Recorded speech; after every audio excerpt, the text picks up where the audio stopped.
Oi pessoal, tudo bem? Vamos falar hoje um pouquinho sobre o Barroco? Bom, o Barroco ele surge por conta do Martinho Lutero. Martinho Lutero foi um religioso de uma região onde hoje fica a Alemanha, isso lá no século XVI. Bom, o Martinho Lutero ele é um dos responsáveis pela chamada Reforma Protestante. A Reforma Protestante foi uma forma de contestar a Igreja Católica, né?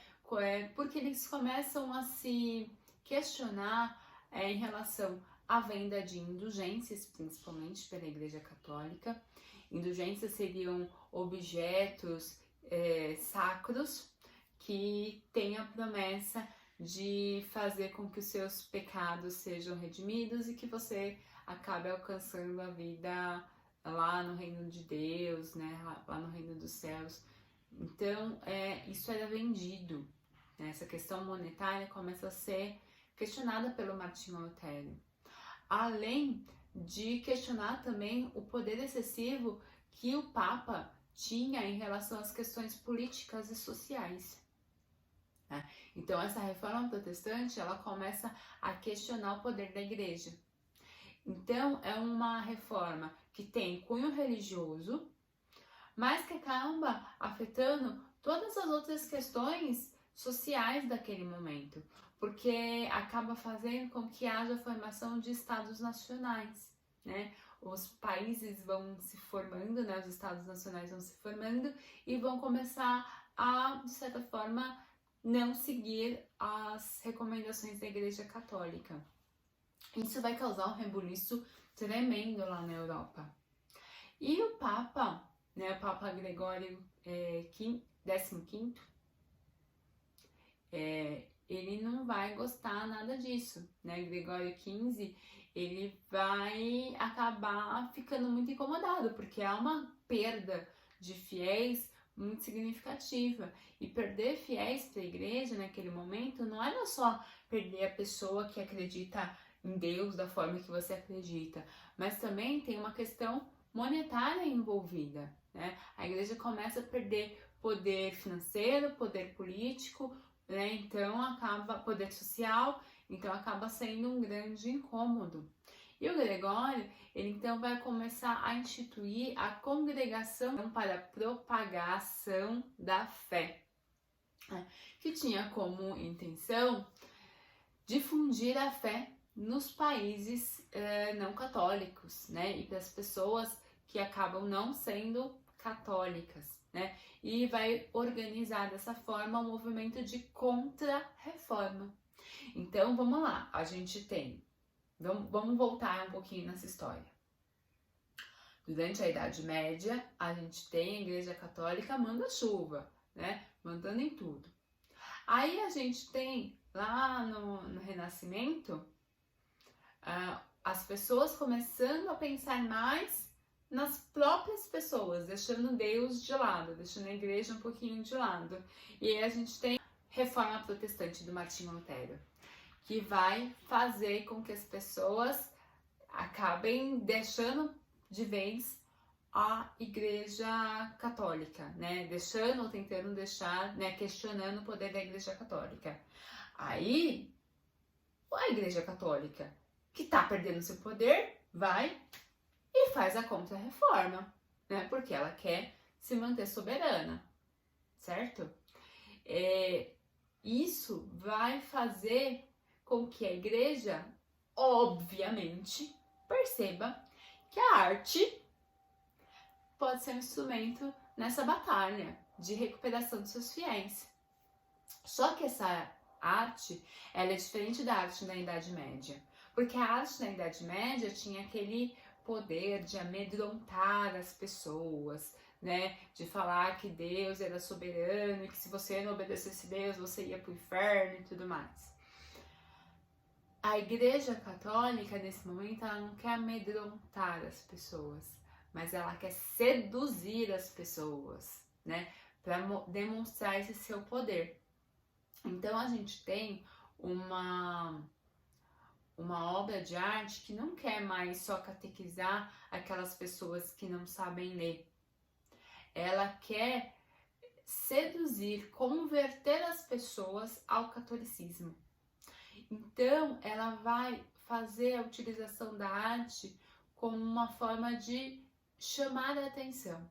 Esse chamar a atenção é um chamamento de uma forma grandiosa, suntuosa, é ostentação na veia, entendeu?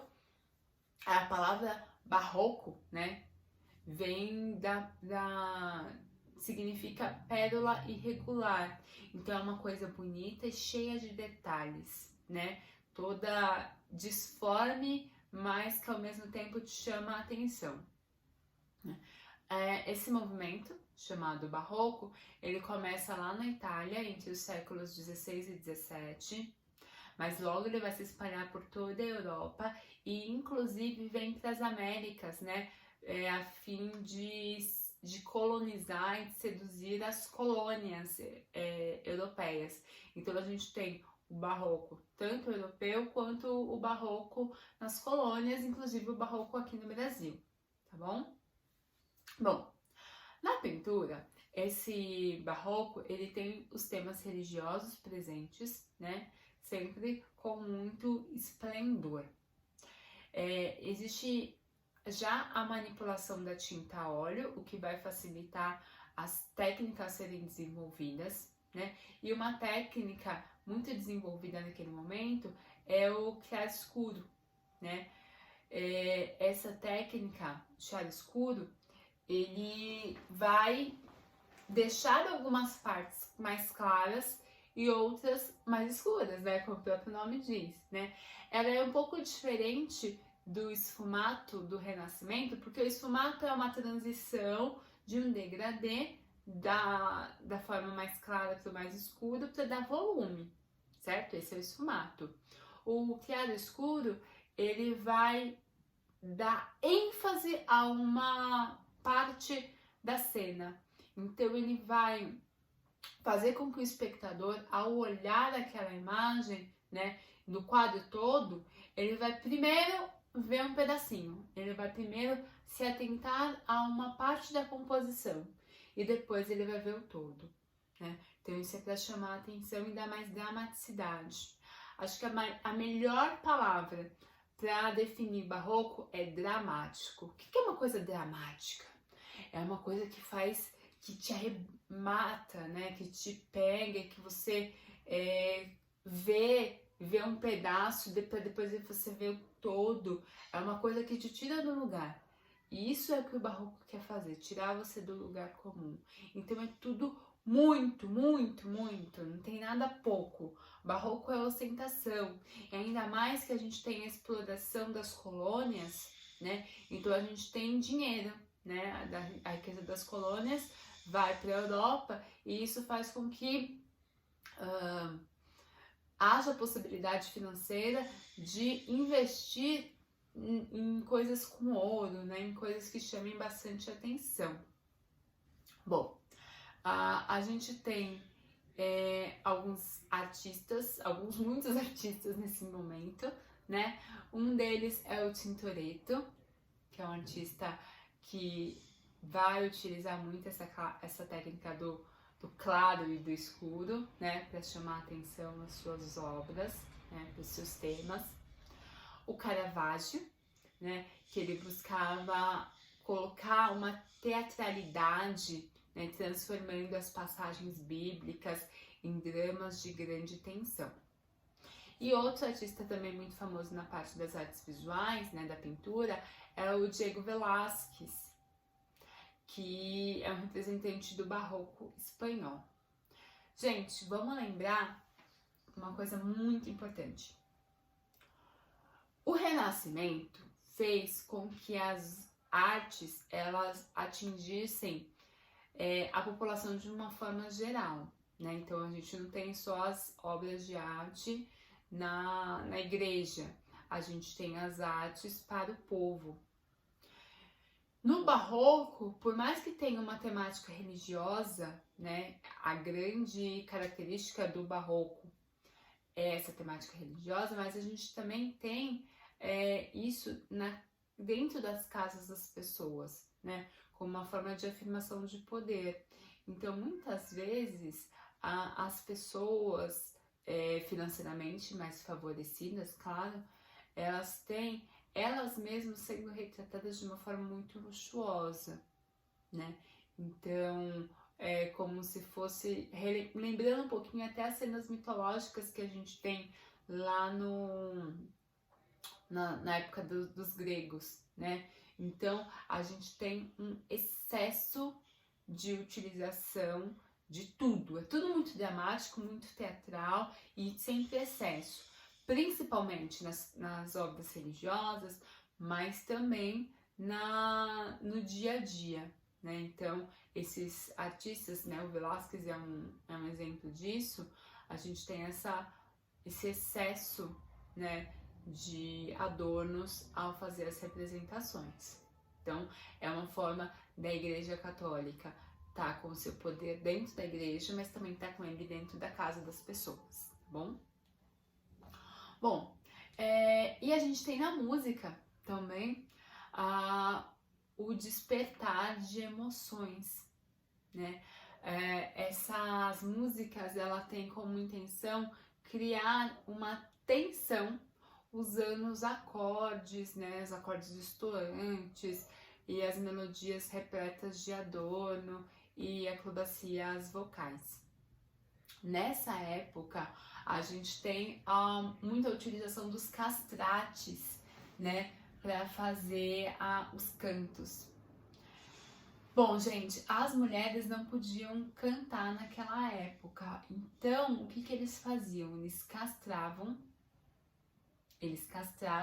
os meninos, né, as crianças, antes da puberdade, antes da voz mudar. Porque a gente sabe que as vozes masculinas, né, de crianças, elas são mais agudas, né? A voz da criança é aguda. E para se ter uma maior variedade de sonoridade, eles então castravam as crianças para a gente ter essa sonoridade de soprano, né, ou de contralto, para ter uma maior gama de vozes na hora de cantar, né?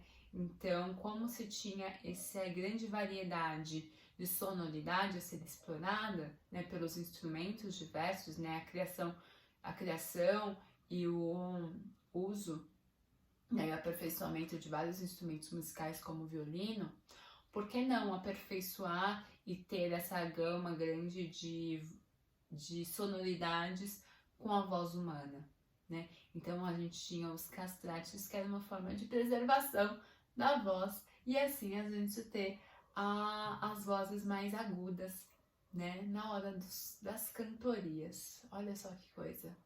Isso dura por muito tempo, gente. Os castrates, era uma honra ser um castrate. Por quê? Quando se castrava essa criança, as famílias, muitas vezes, elas acabavam ganhando dinheiro com aquela criança, né? Com aquele rapaz. Ele era